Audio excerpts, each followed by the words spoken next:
বন্ধুরা, কেমন আছো তোমরা সবাই? আশা করি খুব ভালো আছো। আমিও কিন্তু খুব ভালো আছি। তো আমরা সবাই জানি কালকে উমেন্স ডে ছিল। আর আমি উমেন্স ডে রিলেটেড কালকে কোনো পোস্ট করিনি। আর যারা আমাকে রেগুলারলি দেখো তারা নিশ্চয়ই জানো আমি কেন করতে পারিনি, বিকজ আমার ফোনটা ঠিক করতে আমি দোকানে দিয়েছিলাম।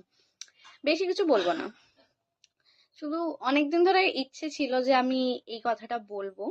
এবার লোকের সামনে তো বলতে পারবো না, অনেকে অফেন্ড হয়ে যায়। তো আমি আমার এই একটা সেফ যে প্লেস বানিয়েছি সোশ্যাল মিডিয়াতে, আমি এখানেই বলবো। ফার্স্ট অফ অল, আমার এরকম জীবনে, ঠিক আছে, অনেকবার এই রিয়েলাইজেশনটা হয়েছে, লাইক আমি গুণে বলতে পারবো না, লাইক অনেকবার এই রিয়েলাইজেশনটা হয়েছে যে আমি কতটা লাকি। আমি খুব লাকি যে আমি এরকম একটা বাঙালি পরিবারে আমার জন্ম হয়েছে। এই জিনিসটা আমি রিয়েলাইজ করেছিলাম যখন আমি আমার গ্রাজুয়েশনের জন্য বাড়ি থেকে বাইরে কলকাতা পড়তে গেছিলাম। তো যখন ওখানে আমি হস্টেলে থাকতাম, তো ওখানে আদার্স আরো অনেক কালচার থেকে অনেকে এসেছিল পড়াশোনা করার জন্য। মেনলি সেখানে গিয়ে আমার ফার্স্ট টাইম রিয়েলাইজেশন হয়েছিল যে তাদের ফ্যামিলি থেকে, ঠিক আছে, মানে এটা আমার একা হয়নি, মানে আমার মতন তো আরো অনেক বাঙালি ফ্যামিলির ছেলেমেয়েরা থাকতো। তো আমি নিজেকে বাকি বাঙালিদের সাথে কম্পেয়ার করতাম। তো তারপরে আমি নিজেকে যখন কিছু অবাঙালি জনের সাথে কম্পেয়ার করেছি, তো আমি বুঝতে পেরেছি যে ওরা ওদের জীবনে, মানে আমাদের কাছে, আমাদের বাঙালি পরিবারে যেগুলো নর্মাল, ঠিক আছে, সেগুলো ওদের কাছে মানে খুবই অ্যাবনর্মাল ব্যাপার। মানে আমি কি করে বোঝাবো যে যেরকম আমাকে বাড়িতে কখনো ড্রেস নিয়ে কখনো কিছু টোকাটুকি করা হয়নি। হ্যাঁ, অবশ্যই এটা বলা হয়েছে যে এরকমও আমি কোনো জামা কাপড় পরবো না যেটা দেখতে খুবই দৃষ্টিকটু লাগে বা অশ্লীল লাগে। বাট ইন জেনারেল কিন্তু এমনি না যে তুমি এই পরতে পারবে না, জিন্স পরা যাবে না, বাড়িতে শর্টস পরা যাবে না বা কিছু, ওরকম কিন্তু কখনো ফোর্স করা হয়নি। চুড়িদার টুড়িদার কখনো ফোর্স করা হয়নি। কিন্তু যখন আমি ওদেরকে দেখতাম এই ছোট ছোট জিনিস, ঠিক আছে, তারপর ও ভাই কেন কাজ করবে, ভাই কাজ করবে না, বোনই কাজ করবে, ঠিক আছে, ভালো খাবারটা সবসময় ভাই পাবে, বেস্ট এডুকেশনটা ভাই পাবে, তারপরে সেকেন্ড বেস্টটা সবসময় বোন পাবে। এই যে ভেদভাব জিনিসটা, এইগুলো কিন্তু কখনো আমাকে যেরকম ফেস করতে হয়নি, আমার বাকি যে কজন বাঙালি ফ্রেন্ডস ছিল বা আমার কয়েকজন নর্থ ইস্টার্ন ফ্রেন্ডসও ছিল তাদেরকেও কিন্তু ফেস করতে হয়নি জিনিসগুলো, ঠিক আছে।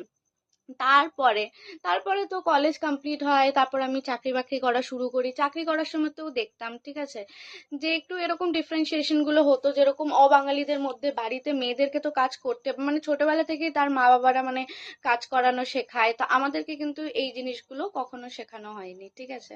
এই যে ভেদভাবগুলো আমি বুঝতে পারতাম। তারপরে যখন আমি পুরো বেঙ্গল ছেড়ে আমি যখন এখান থেকে বাইরে বেরোই আর আমি যাই সাউথে, টেকনিক্যালি সাউথ প্রোগ্রেসিভ হওয়ার কথা নর্থ থেকে। অ্যাকচুয়ালি নর্থের থেকে তো সাউথ অনেক ভালো, নর্থ ইন্ডিয়ার কম্পারিজনে সাউথেন ইন্ডিয়া অনেক বেটার। বাট স্টিল ওখানে গিয়েও আমি যেটা দেখি যে ওখানেও সবকিছু ঠিক আছে, মানে এডুকেশনের ওপর কিন্তু ওরা খুব জোর দেয়, ইরেসপেক্টিভ অফ ইউর জেন্ডার, যে তোমাকে পড়াশোনা করতে হবে। মেনলি ওরা যেটা প্রেফার করে সেটা হচ্ছে বিটেক আর বিএসসি, ঠিক আছে, আর কিছু না হলে বিসিএ। দেন তারপরে জব টবও ওরা অনেক জোর দেয়। কিন্তু যেটা সব থেকে हैरान करने वाला बात সেটা হচ্ছে ওখানে 25-26 ইজ ম্যাক্সিমাম, তার মধ্যে তোমাকে বিয়ে করে ফেলতে হবে। তো অনেকে এরকম, প্রথমত তো আমাকে দেখতে অনেক ছোট লাগে, ঠিক আছে, তো সবাই এরকম আমাকে অনেক জিজ্ঞেস করতো যে তোমার বয়স কত, তো আমি এরকম বলতাম যে আমার বয়স হচ্ছে 30 বছর। হ্যাঁ, ওরা বিশ্বাসই করতো না যে আমার 30 বছর বয়স হয়ে গেছে। তো আমাকে জিজ্ঞেস করতো তুমি বিয়ে করবে কখন। আমি বলতাম করবো, এখনো টাইম আছে। আর এটা আমি একা নই, কিন্তু আমাদের অফিসে আরো একটা মেয়ে আছে, সেও বাঙালি, সেও আমার এজের, তারও কিন্তু বিয়ে হয়নি, ঠিক আছে। আর এমনি না যে বাড়ি থেকে কোনো প্রেশার আছে যে বিয়ে কেন হচ্ছে না, তো আমি ওদেরকে বলেছিলাম যে আমাদের সাইডে তো এটা খুবই কমন ব্যাপার, আমাদেরকে এরকম ফোর্স করা হয় না। বাট ওদের এরকম 23-24 হওয়া শুরু হলো কি না, বাড়ি থেকে এরকম ফোর্স করা শুরু করে যে বিয়ে কর, সম্বন্ধ দেখ, এই কর ওই কর, মানে 25-26-এ তো বিয়ে দিয়েই দেবে, এরকম ব্যাপার। তারপরে কাস্টিজম, ওইদিকে প্রচুর কাস্টিজম হয়, মানে এইদিকেও হয়, বাংলাতেও হয়, যে স্পেশালি ব্রাহ্মণ অব্রাহ্মণের মধ্যে যে কাস্টিজম গুলো হয়। বাট আমাদের মানে খুব কম দেখা যায়, হয় কিন্তু খুব কম। বাট ওইদিকে কিন্তু প্রচুর কাস্টিজম, ঠিক আছে, ওপর ওপর থেকে কিন্তু বোঝা যায় না। যেরকম যদি একটা আমি ছোট্ট গল্প বলি, আমারই একটা রুমমেট ছিল, ঠিক আছে, সে আন্ধ্রার মেয়ে। সে কলেজ পাস আউট করেছে, মানে বিটেক কমপ্লিট করেছে, ধরো 4 বছরে বিটেক, 22 বছর। তারপর 1 বছর সে চাকরি করছিল টেলি পারফরমেন্সে, 23 বছর। তারপর পরেই ওর বাড়ি থেকে ওর জন্য সম্বন্ধ দেখা হয়, আর ওকে বিয়ে দেওয়া হয়। তো আমি বললাম, এরকম এত তাড়াতাড়ি বিয়ে করবি, মানে তোর তো জাস্ট স্টার্ট। তো বললো, কোথায় স্টার্ট, আমার তো অলরেডি 23 বছর হয়ে গেছে, আমাদের এখানে এরকমই হয়, মানে তাড়াতাড়ি এরকম বিয়ে হয়ে যায়। তারপর আমি জিজ্ঞেস করছিলাম এমনি যে ছেলে কেমন, এই কেমন সেই ইত্যাদি ইত্যাদি। এরকম কথা বলতে বলতে ডাউরির কথা এলো। তা আমি বললাম, ডাউরি ঠাউরি এরকম কিছু নেয়নি? দিয়ে তখন বলছে যে না না, ওদের সেরকম কোনো ডিমান্ড ছিল না, আমার বাবা অনলি ওদেরকে 16 লাখ টাকা দিয়েছে। আই এম লাইক, ভাই 16 লাখ, অ্যান্ড সেটাও অনলি। তো শি ইজ সেইং কি ওর পার্টিকুলারলি ওর বিয়ের জন্য ওর বাবা হাইওয়ের ধারে এরকম একটা ল্যান্ড নিয়ে রেখেছিল, ওই ল্যান্ডটা বিক্রি করে ভেবেছিল ওর বিয়েতে ডাউরি ফাউরি দিতে হবে।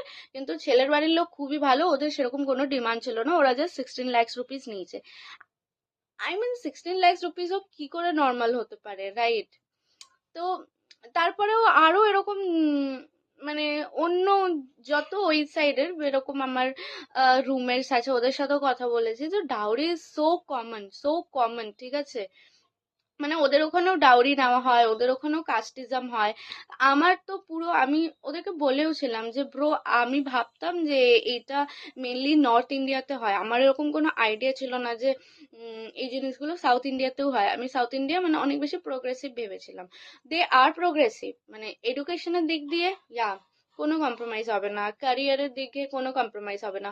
বাট ভেতরে ভেতরে কালচারালি, ঠিক আছে, ওদের ওখানেও ছেলে মেয়ে এই জেন্ডার রোলস এভরিথিং থাকে, ঠিক আছে, ছেলেকে বেশি প্রায়োরিটি দেওয়া and everything, dowry, all of this things. তো এত কিছু দেখার পরে না আমার লাইক নিজেকে অনেক লাকি মনে হয় যে আমি ফার্স্ট অফ অল এরকম, আমি একটা বাঙালি পরিবারে জন্মগ্রহণ করেছি।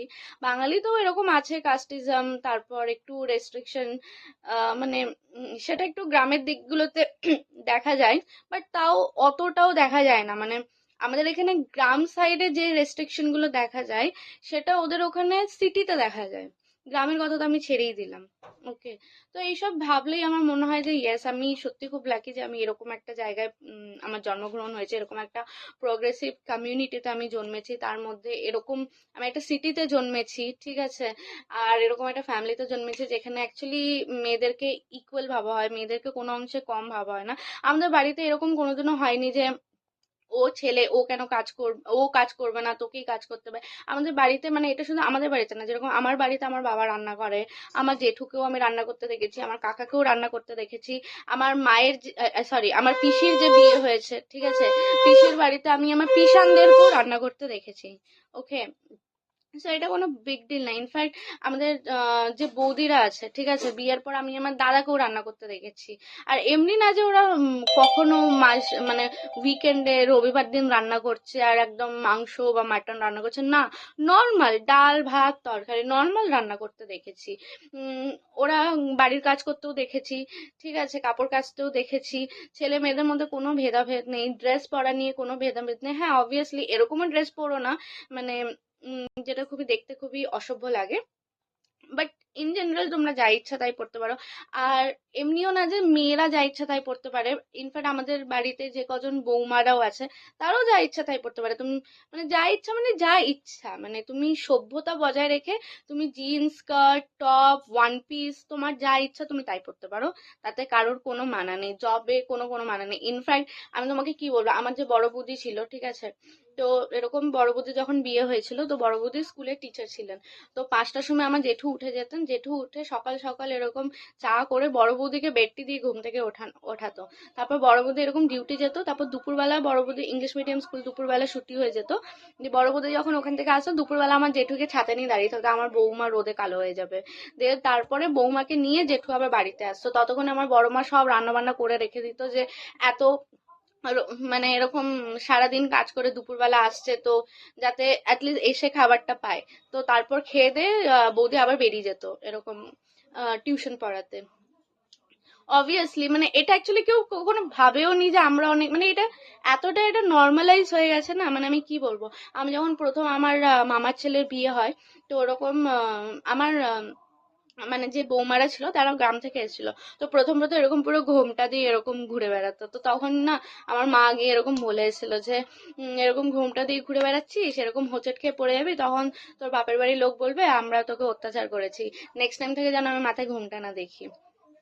মানে এই যে ছোট ছোট জিনিসগুলো, ঠিক আছে, হয়তো এগুলো অতটাও, মানে আমি কি বলবো, এই জিনিসগুলো যেগুলো মানে আমাদের কাছে খুবই একটা নর্মাল ব্যাপার ছিল, মানে আমি তো এগুলো দেখেই বড় হয়েছি, কিন্তু যখন আমি এই বাইরে বেরিয়েছি, অন্য কালচারের লোকেদের সাথে কথা বলেছি, তারপর বুঝতে পেরেছি যে হ্যাঁ, মানে আমি খুব lucky as a women.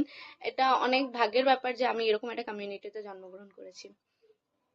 Happy belated women's day.